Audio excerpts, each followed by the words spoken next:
بسم الله الحمد لله والصلاة والسلام على رسول الله اللهم علمنا ما ينفعنا وانفعنا بما علمتنا وزدنا علما وتقا وعملا وإخلاصا يا رب العالمين أما بعد السلام عليكم ورحمة الله وبركاته Biz Riyadu Solihиннің шархын оқударға жалғастырамыз.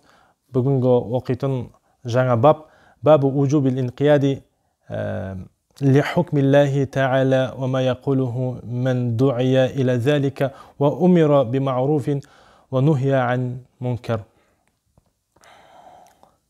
Жалпы бұл бап Алла Тағаланың үкіміне бойсынуға міндеттеу.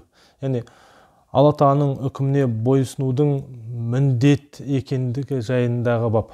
Яғни міндеттеу және де сол Алла Тағаланың үкіміне бойсынуға шақырылған адамның айтатын сөзі, айтатын нәрсесі жайлы бап.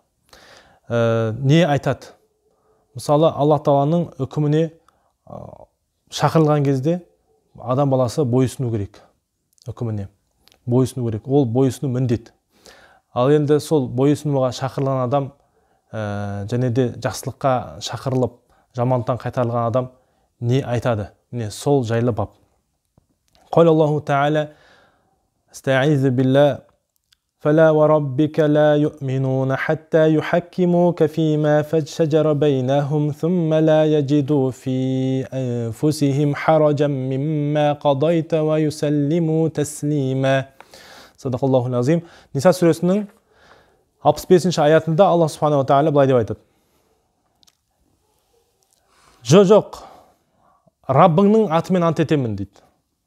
Ла юъминуна. Ол мұнафиқтар иман келтірмейді. Хатта юхаккимука фима шаджара байнахум.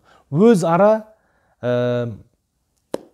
орын алған келеңсіздікке сен төрешілік етіп, сумма ла яджиду фи анфусихим хараджа мимма қадайта. Және де сенің төрелік етіп үкім шығарғаныңа олардың көкіректерінде бір ыңғайсыздық орын алмаса, және де орын алмайтын болса, міне сол кезде олар ваюсаллиму таслима, саған толықтай бойсынады дейді. Осылай толықтай бойсынғанға дейін олар иман келтірмейді дейді. Түсіндіңіз бе? Қалай? Аллахтан айтып жатқаны бұл аятта. Яғни олар сен бұйырған ислам дініне олар бойсына қоймайды дейді, олар иман келтіре қоймайды дейді. Не істемейінше, ол өз ара мысалы бір проблема болса араларында бір мысалы келеңсіздік орын алып қалса, саған келеді дейді. Саған келіп, Расул, Алла, Мұхаммед, осы арамыздағы бір проблеманы шешіп берші. Және де сен ол проблеманы шешкен кезде олар разы болатындай шешіп берсең егерде. Олардың жаңағыдай нәпсілеріне ауыр тимейтіндей қылдырып шешіп берсең, олар сол кезде толықтай саған бойысынып қана саған иман келтіруге дайын дейді. Ал бұлай олардың сен егерде оларға қандай да бір үкім шығарсаң араларында, келіспей қалған жағдайда үкім шығарсаң, олардың нәпсісіне қарама қайшы келетін болса, олардың сенің бұйырып тұрған жаңағы төрелігің, онда олар иман келтірмейді. Көрдіңіз бе? Олардың иман келтіретін шарты не? Сенің айтатын нәрселерің олардың көңілінен шығу керек. Айтқанда, сенің айтып отқан төрелік етіп отқан шариғатың олардың көңілінен шығу керек. Көңілінен шықпай ма, онда олар иман келтірмейді. Міне Аллах Тағала соны айтып жатыр. Басқа бір аятта Аллах Субханаху Тағала былай деп айтады. إنما كان قول المؤمنين إذا دعوا إلى الله ورسوله ليحكم بينهم أن يقولوا سمعنا وأطعنا وأولئك هم المفلحون. صدق الله العظيم. Нұр сүресінің 51-ші аятында Аллах Субханаху Тағала былай деп айтады. Енді мүминдердің жағдайын айтып жатыр. Аллах Тағаланың үкіміне қалай бойсынатын мүминнің жағдайын баяндайды. إنما كان قول المؤمنين. Мүминдердің сөзі былай болады дейді. Былай болады дейді. إذا دعوا إلى الله. Егер де оларды Аллаға және де оның елшісіне шақыратын болса, яғни ол айтқанда Құранға және де сүннетке еруге шақыратын болса, не үшін? Лияхкума байнахум. Өз араларында үкім ету үшін. Қандай да бір жағдайға байланысты үкім ету үшін. Ал сүннетке, Құранға, шариғатқа шақырылатын болса, олар не деп айтады? Айяқулу олар былай деп айтады дейді. Сами'на ва атa'на. Естідік, бойұсындықты айтады. Көрдіңіз бе? Артық ештеңе жоқ. Өз нәпсіне жаңағыдай ұнамай тұр деген әңгіме жүрмейді бұл жерде. Мұсылман адам, мен көңіліме что-то келмей тұр ол. Маған что-то ұнамайды негізі. Ол қалай ол шариғатта орамал тағу деген не нәрсе ол? Орамал тақпай ақ та жүре беруге болады ғой деген сияқты сондай нәрсе бір. Шариғаттың талабына нәпсі жақпайтын болса, ол Құдай сақтасын, ол мұнафиқтың белгісі да. Ол тіпті ол адам шариғатқа солай іштей қарсы болу, ол Құдай сақтасын, ол діннен шығарып жүреді. Діннен шығарып жүрген қаупі бар. Сондықтан мұсылман адам не істеу керек?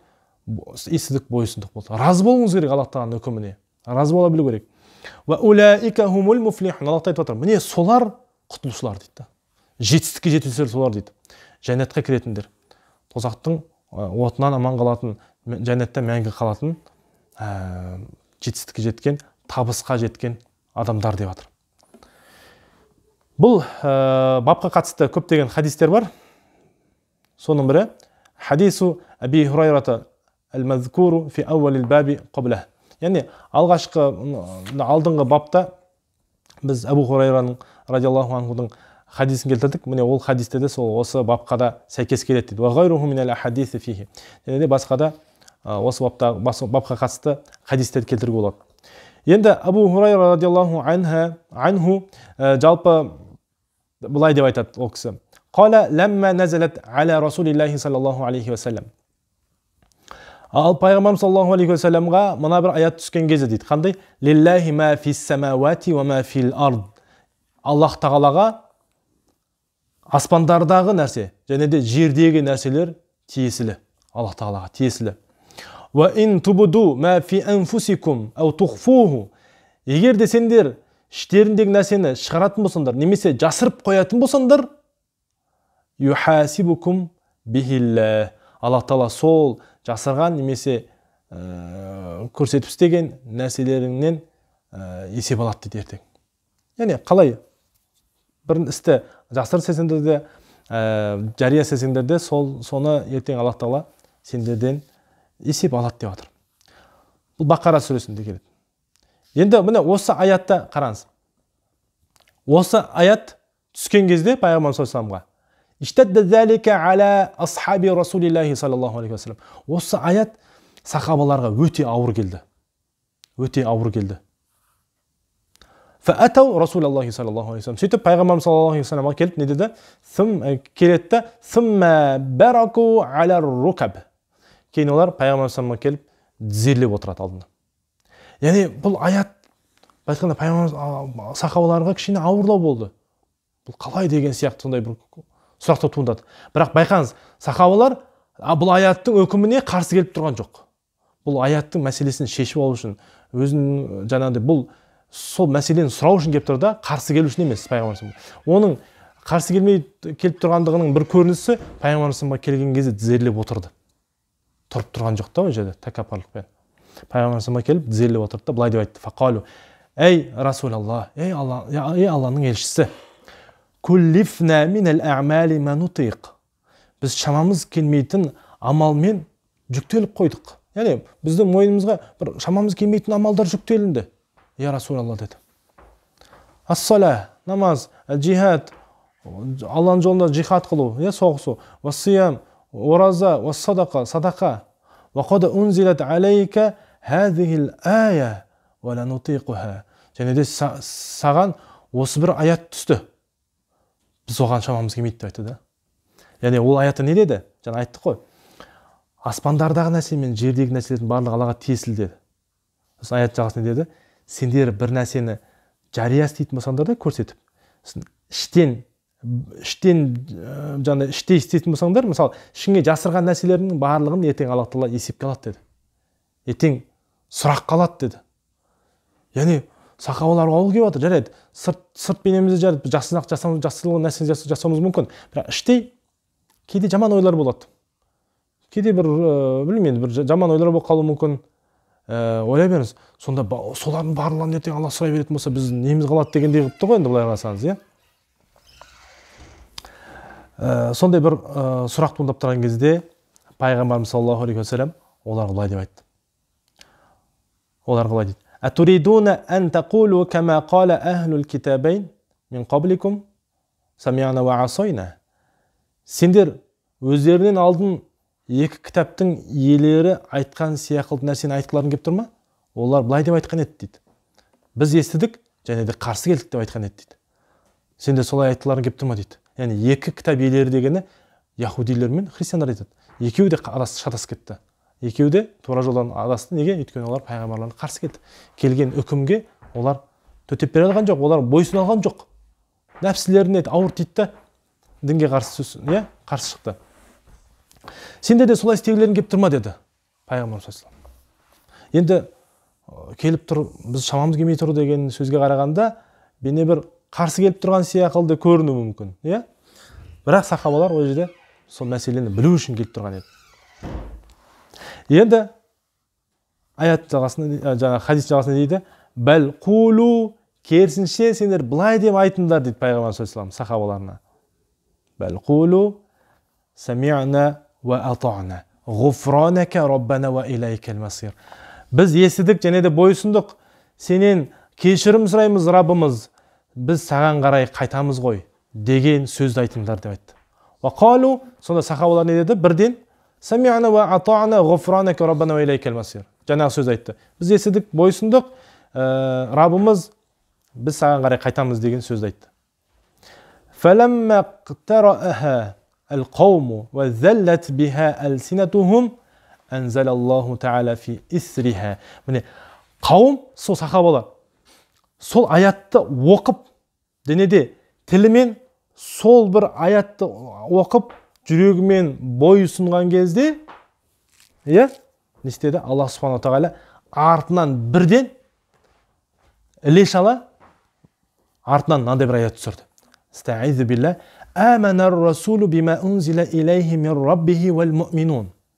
Yani elçi iman keltirdi. Өзіне түскен, Раббын тарапынан өзіне түскен нәрсеге елші, пайғамбарлар елші иман келтірді, және де мүминдер иман келтірді деген аят түсті. Мүминдерден жаңа сахабалар да кіріп тұр, көрдіңіз бе?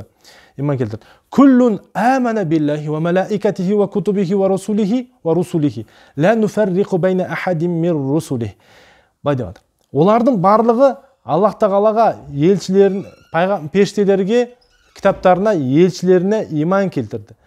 Және де біз сол елшілердің ішінен біреуді ара жігін бөліп қарастырмаймыз, яғни барлығына теңдей қараймыз деп жатыр, бірдей деп жатыр. Ва қалу, олар не деп айтады деді? Елшілер, мүминдер. Ва қалу сами'на ва атa'на. Біз естідік, бойсындық. Ғуфранака раббана ва илайкал масир. Раббымыз сенен ғуфран, яғни кешірім сұраймыз, және де өзіңе қарай қайтамыз деген сөзді айтты деп жатыр. Ал көрдіңіз бе? Жаңағы сахабалардың сөзін Аллах тағала ести сала, илешалла не жерген? Осындай аят жіберді, субханалла. Фаламма фаалу залика насахаха Аллаху тағала. Яғни қараңыз, сахабалар сол бір бойсынып, сол бір сөзді айтқан еді, Аллах тағала не істеді? Сол алдыңғы түсірген аятты насих қылды. Насих қылды деген үкімін жойды, мансұқтады. Үкімін жойып тастады. Яғни Аллах тағала біздің ішкі жан дүниемізден орын алған үшін, ойлары үшін есепке алмайды ертең. Ал аяттың басында солай келген еді, сендердің сыртта істеп жатқан, яғни сырт бейнелеріңмен жасап жатқан нәрселерің үшін де, және ішкі жан дүниелеріңде орын алып жатқан нәрселер үшін де сұраласыңдар деген аят түскен алдында. Бірақ Аллах тағаланың мейірімі түсіп, сахабалардың сол бойсына алғандығы үшін не істеді? Кейін соңынан осы аяттармен мансұқтады. Алдағы түскен аятты. Енді былай деп жатыр. Фаанзалаллаху тағала, Аллах тағала былай деп аят түсірді. Міне. Ла юкаллифуллаху нафсан илля вус'аха. Аллах тағала қандай да бір жан иесіне шамасы келетін нәрсені жүктейді. Шамасы келмейтін нәрсені жүктемейді деген түсінік шығып жатыр да. Лаха ма касабат ва алейха ма иктасабат. Яғни оның өзіне жасаған нәрсесі өзіне пайдасын тигізеді. Және де оның өзінің жасаған нәрсесі өзіне зиян тигізеді деді. Иә? Адамның. Раббана ла туахидна ин насина ау ахтана. Қалай деп айтады деді? Жаңағындай мүмин адамдар былай деп айтады деді. Раббымыз бізді, егер де біз ұмытып қалатын болсақ, біз шатысып қалатын болсақ, онда бізді сөгіске ала көрмеші деген сөз айтады деді. Сөйтіп пайғамбар наам деп атыр бұл жерде. Яғни я дейді. Я деп ары қарай тағы да аяттың жағасын оқып жатыр. Бұл жерде я деп айтуы дейді. Ғалымдар айтады, яғни қасындағы сахабалар жаңағы дұға етіп жатқан еді. Я Аллахумма амин деп, сонда наам, я дұрыс айтасыңдар. Аллах Тағала қабыл етсін дұғаларыңды деген мағынада айтылған сөз дейді. Раббана ва ла тахмил алейна исран кама хамалтаху алал ладина мин qablina. Раббымыз бізден алдындағыларды, жаңағындай сынақ беріп жүктеп қойғандарындай, көтеремейтін жүк бергеніндей, бізге де сондай қиын сынақ бере көрмеші. Мойнымызға жүктей көрмеші деген мағынада. Енді исран деген, жалпы негізі иср деген ол жаңағы ауыр адамның шамасы келмейтін нәрсені айтады. Шамасы келмейтін нәрсе. Енді аяттың жағасы не деп айтады сосын? Пайғамбар қайтадан наам дейді, яғни я деп жатыр. Яғни сахабалар сол жерде Аллахумма амин, я Аллахым дұғамызды қабыл етші деген сөздер айтып жатқан болу керек. Пайғамбар я деп соны құптады. Ары қарай аяттың жағасын былай деп жалғастырды. Стаиз билля. Раббана ва ла тухаммилна ма ла тaqата лана. Міне, мүмин адамдар не деп айтады деді? Раббымыз бізге біздің шамамыз жетпейтін нәрсені жүктей көрмеші. Сөйтіп пайғамбар қайтадан наам, я деп айтты да, қайтадан аятты былай деп жалғастырды. Ва'фу анна вағфир лана вархамна. Раббымыз бізді ғафу етші, бізді кешірші, және де мейіріміңе бөлеші. Анта маулана фансурна алал қаумил кафирин. Сен біздің қожайынымызсың, бізге кәпірлерге қарсы жәрдем бер деген аятты оқыды. Сөйтіп пайғамбар осы аяттан кейін тағы да я деп жауап берді. Яғни сахабалардың дұғаларына жаңағындай қостап я деді. Раваху Муслим ва Ахмад. Муслим Ахмадта келген риуаят. Бұл аяттан, бұл хадистен түсінетініміз, Аллах Субханаху ва Тағала қандай да біз басымызға үкім жіберсе, мүмин адам соған бойсыну керек. Мүмин адам бойсына білу керек екен. Яғни бұл қалай сонда деген сияқылды. Бұл не шариғат деген сияқты, адам қарсы келмеу керек. Нәпсісіне ауыр тиіп тұрса да, қарсы келмеу керек шариғатқа. Міне, сахабалар бойсынды, лезде артынан істеді, алдын түсірген аятты, сахабалардың бойсына алғандығы үшін Аллах Субханаху тағала мансұқтады үкімін мансұқтап жіберді. Енді қараңыз, көп шариғатта қазір мысалы Алла Тағаланың дінін шариғатта айтқан кезде мүмин адам бойсына алу керек екен. Мысалы Алланың аятты оқып жатқан кезде, Құран аятты оқып жатқан кезде, хадис айтып жатқан кезде тоқтай білу керек адам баласы. Жоқ, нәпсісіне еріп, жоқ қалай сонда деген сияқылды қарсы келіп, жаңағыдай бойсұнбаса, Құдай сақтасын, ол не істейді? Немқұрайлы қарайтын болса аятқа немесе хадиске, өзінің ойын одан үстем қоятын болса, Құдай сақтасын, ол күпірлікке түсу қаупі бар. Көрдіңіз бе? Міне сондықтан бойсына алу керек. Жалпы тағдырға разылықтың екі түрі болады екен. Яғни бірінші түр разы боласың, бойсынасың. Екіншісінде Аллах Тағаланың қиыншылықтарына басқа түскен, саған өзіңе ұнамай тұрса да, нәпсіңе ұнамай тұрса да, разы бола білу. Қандай жағдайда болмасын. Алланың жіберген тағдырына разы бола білу. Ол сол себепті Аллах Тағала келген машақатты бірден жояды екен артынан. Ойлаңызшы.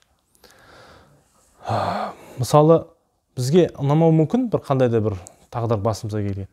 Бірақ ешқандай қарсылықсыз риза бола білсе, ешқандай бір кідірместен, Аллах Тағала өзінің берген разымын, өзінің осы тағдырыңа разымын дей білсе, Алла Тағала сол жіберген машақатты бірден жояды дейді. Бірден жойып жібереді дейді. Келіп тұрған қиыншылығын. Сахабалар да осылай бойсына білді көркем түрде жаңа. Яғни кейін соңынан жеңілдеткен жағдайларын жеңілдететін аяттар түсірді. Енді бұл хадистен алатын тағы да пайдалар жауазун насхи фи ахками таклифия. Жалпы үкім аяттарға қатысты мансұқ орын алады. Яғни бір аят басында қиындатып түсіру мүмкін Алла Тағала. Жағдайды қиындатып, ситуацияны қиындатып түсіру мүмкін бір үкімді. Сосын кейін Алла Тағала оны жеңілдетіп қайтадан мансұқтап жеңілдететін аяттар түсіру мүмкін. Бұл шариғатымызда орын алады. Енді әрине қазір мансұқтайтын ол аяттардың барлығы түсіп болды. Енді ешқандай аяттар мансұқталмайды. Өйткені жаңадан аят түспейді ғой. Енді сонымен қатар тағы да бұл аяттың хадистен алатын пайда әш-шай'у аллази тахаввафа минху сахабату хуа ан якуна Аллаху тағала саюахизухум бима ла қудрата лахум аля даф'ихим минал хаватири лати ла туктасаб. Енді сахабалардың уайымдап қауіптеніп қорыққан нәрсесі ол не болды? Аллах Тағала өздерінің көкіректерлерінде ойларына келген, бастарына түскен әрбір ойлары үшін, яғни ол ойларға шама келмейді ғой, енді әртүрлі ойлар келеді, жаман ойлар келеді. Сол әрбір шамасы келмейтін ойлары үшін Аллах Тағала бізден сөгіс алады. Ертең сөгіс береді бізге деп уайымдау еді. Уайымдаған еді Аллах Тағала. Бірақ Аллах Субхану Тағала не істеді? «Вализалика раауһу мин қабили ла юта». Сондықтан сахабалар ол шамасы келмейді нәрсе қылдырып көрді сол нәрсені. Яғни шамамыз келмейді ғой бұл нәрсеге. Әртүрлі ойлар келе береді, оған біз қашқаштан тосқауыл жасаймаймыз деп пайғамбарымызға келген еді. Айтқанда, біз оған шамамыз келмейді ғой. Ертең Аллах Тағала біздің келген ойымыз үшін есепке тартатын болса, онда біз жағдайымыз қиын болды ғой деп келді. فَلَمَّا قَرَأَوْا الْآيَةَ وَقَالُوا. Бірақ кейін аятты оқып, сол келген аятты оқып, және де біз Алланың берген әрбір үкіміне бойсұндық, естідік, бойсұндық деп, ешқандай қарсылығымыз жоқ деп айтатын болған жағдайда, не істеді Аллах Тағала? Айтқан жағдайда أخبرهم تعالى أنه رفع عنهم المشقة. Аллах Тағала сол кезде бірден хабар берді, сендерден сол бір қиыншылықты алып тастадым деп. Көрдіңіз бе? Яғни сол бір қиыншылықты алып тастадым сендерге. Енді ертең сендер әр келген ойларың үшін сендер есепке тартылмайсыңдар деп аят түсірді алдында оқыған. وذلك بعدم مؤاخذتهم على خواطر وأحاديث النفس العارضة. Яғни ол деген басқа келген әртүрлі ойлар үшін және де нәпсінің аяқ астынан жаңағыдай келген түрлі әңгімелері, нәпсінің әңгімелері келеді ғой, әртүрлі ұйықтай тұру, жата тұру деген сияқты. Немесе нәпсі қозып жаңағыдай арақ қалауы мүмкін, бірдеңе күнәлі нәрселерді істегісі келіп қалауы мүмкін іштей. Адам сонымен күреседі. Сол қалаулары келу, солардың барлығынан Аллах Тағала не істемейді? Сөгіс алмайды. وَعَلَّمَهُمْ سُبْحَانَهُ كَيْفَ يَدْعُونَهُ وَيَسْأَلُونَهُ. Және де Аллах Субхану Тағала аяттың соңында пайғамбарымыз оқыған бізге қалай Аллах Тағаладан дұға ету керек, және де қалай Аллах Тағаладан сұрау керек екенін бізге үйретті. Раббана لا تحمل علينا إصرا كما حملته على الذين من قبلنا ربنا ولا تحملنا ما لا طاقة لنا. Осындай аяттарды білесіздер, Бақара сүресінің соңғы аяттары. Міне осы аятты қалай дұға жасау керек бізге үйретті Алла Субхану Тағала. Енді мауқифул муслими мин ауамириллахи тағала ал-истижабату ва-таа. Жалпы мұсылман адамның позициясы қандай болу керек? Аллах Тағаланың жаңағыдай жауап беру, Аллах Тағалаға бойұсыну кезінде, Аллах Тағаланың бұйрықтарына жаңағыдай жауап беру, немесе жаңағыдай бойұсыну кезде мұсылман адамның қандай позициясы болу керек екендігін бізге осы хадисте үйретті. Илман анналлаха ла юкаллифу нафсан илля вусаха. Қандай позициясы? Мұсылман адамның қандай ой болу керек, ұстанымы қандай болу керек? Аллах Тағала ешқашанда адам баласына шамасы келмейтін нәрсені жүктемейді деген ұстаным болу керек. Міне көрдіңіз бе? Алла Субхану Тағала бізге әр нәрсені жеңілдеді. Енді міне сондықтан да Аллах Тағаланың осы қандай да бір басқа түскен қиыншылықтарына сабыр ететін болса, тағдырына сабыр ететін болса, жаңа айтқандай бірден артынан іле шала сол қиыншылықты жойып жүретін үкім түсіреді Аллах Тағала. Сондықтан да осы нәрсеге баршамыз мән беруіміз керек екен. Енді келесі баб бабу нахи анил бидаи вал мухтасатил умур. Жалпы бидғат және де жаңадан дінде жаңадан орын алған жаңалықтарға тыйым салу бабы. Қол Аллаху Таала истаизу билла, Аллах Субхану Таала ол жайында былай деп айтады: "Фамаза ба'дал хаққи илля далал". Яғни ақиқаттан кейін тек қана ақиқаттан кейін не нәрсе? Тек қана адасушылық қана деп атады Аллах Тағала. Яғни ақиқаттан бөлек басқа бір жол жоқ. Не ақиқат жолмен жүресіз, не адасу жолмен жүресіз. Яғни ақиқаттан басқа тек қана не дейді? Адасушылық деп атыр. Міне сондықтан ол бидғат, ол дінге жаңалық ойлап табу. Ақиқат шынайы түскен ақиқат дінге қандай да бір адам баласы ойдан бір нәрсе құрастыратын болса, құлшылық. Онда оның барлығы адасушылық. Оның барлығы адасушылық. Ол Юнус сүресінде 32-ші аятта айтады. Және де басқа бір аятта Аллах Субхану Таала "Ма фарратна фил китаби мин шей". Біз кітапта, осы Құран-ы Кәрімде еш нәрсені қалдырмадық деп жатыр.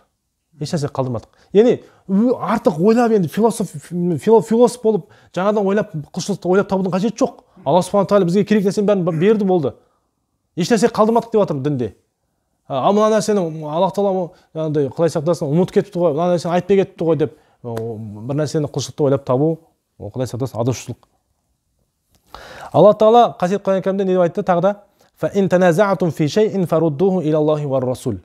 Сендер бір нәрсеге қатысты таласып тартысып қалатын болсаңдар, Аллах Тағалаға және де елшісіне қайтыңдар деді. Яғни кітапқа, Құранға қайтыңдар. Құранға, пайғамбарымыздың сүннеттеріне қайтыңдар деді, шариғатқа қайтыңдар деді. Басқа еш нәрсеге ешқайда қайтудың қажеті жоқ. Сол біздің Құран мен сүннет жеткілікті. Бұл Ниса сүресінің 59-ші аятында екен. Енді тағы да басқа бір аятта Аллах Субхану Таала дейді: "Ва анна хаза сирати мустақиман фаттаби'ух". Міне Аллах айтып отыр.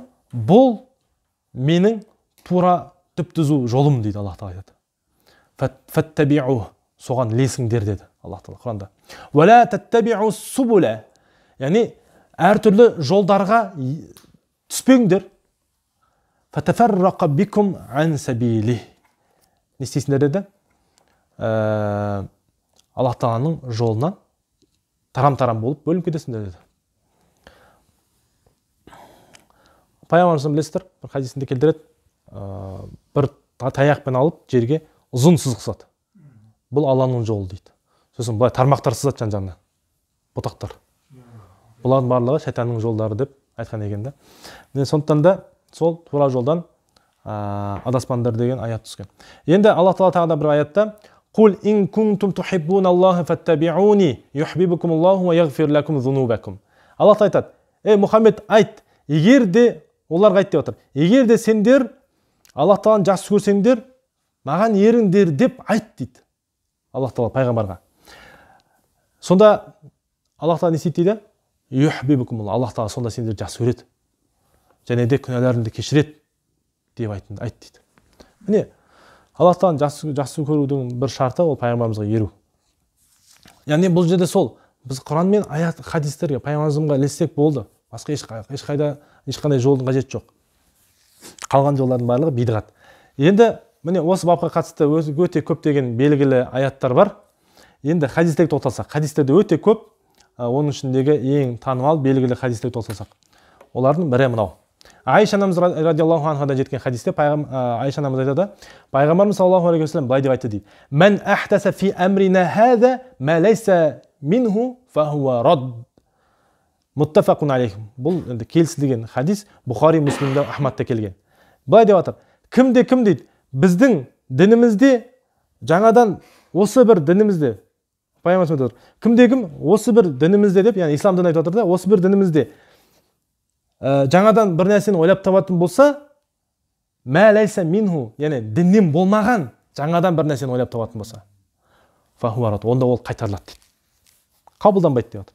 Басқа риуаят, Муслимнен келген риуаятта былай деп айтады пайғамбарымыз: "Мен амила амалан лайса алейхи амруна фахуа рад" дейді, тағы да айтады. Яғни кімде кім, яғни біздің жаңағы амруна, сол біздің дініміз орын алмаған, дінімізде болмаған бір істі жасайтын болса, дінімізде болмаған бір істі жасайтын болса, онда ол қайтарылады деп жатыр. Түсінікті ғой? Қайтарылады деген, яғни оған көңіл бөлінбейді, ол амал етілмейді деген сөз. Қаралмайды мүлдем ол. Ол бір шариғат емес деген сөз. Көрдіңіз, бидғат былай айтқанда. Енді бұл хадистен алатын қандай пайда бар? Имам Ан-Науави рахимахуллах былай айтады. Хазал хадису янбағи хифзуху ва иршадуху фи ибталил мункарат. Яғни бұл хадис дейді, жаттап алу керек дейді бұл хадис. Және де бұл хадисте анау әртүрлі мункар дейді ғой, қайтарылған істерді жоққа шығару үшін куәлік ретінде қолдану керек дейді. Бұл яғни шариғатта болмаған нәрселерді жоққа шығару үшін қолданылатын хадис деп жатыр бұл. Вақал ал-Хафиз ибн Хаджар ал-Асқалани былай деп айтады. ابن حجر العسقلاني وجاته هذا الحديث معدود من أصول الدين وقاعدة من قواعده. Бұл дейді, бұл хадис дін негіздерінен болып есептеледі. Және де бұл діннің қағидаларының бір қағидасы бар. Көрдіңіз бе? Сондықтан бұл бір аса мән беретін хадистер. ويفيد رد كل بدعة تصادم الدين. Қараңыз. Сондықтан да дінімізге қарама қайшы келетін, дінімізге былай соқтығысатын, қарама қайшы келетін барлық бидғаттарға айтқанда жауап берілетін осы хадис. Осы хадис төтеп береді. Дінге қарсы қайшы келетін. Ва тухалифу қаваидаху ал-аммата ва нусусаху ал-хасса. Және де жалпы діннің жалпы қағидасына, және де жалқы мәтіндеріне қайшы келетін барша бидғаттарға төтеп береді айтқанда бұл хадис. Ең бастысы дінге қайшы келетін хадис деп отыр. Дінге қайшы келетін бидғат. Ал діннің ішінен өзінен жасалатын амалдар ол бидғат емес. Діннен болған. Түбі діннен болған амалдар жасалса, басқаша көріністе, кейіпте, ол бидғат емес. Оған тоқталамыз қазір. Енді қараңыз, былай деп отыр. Амма иза кана ал-амру хадис мимма ла юсадимуддин. Қараңыз, егер де дейді, жаңадан пайда болған бір іс, егер де дінге қарама қайшы келмейтін болса, жаңадан ойлап табылды бір іс, бірақ дінге қайшы келмейді.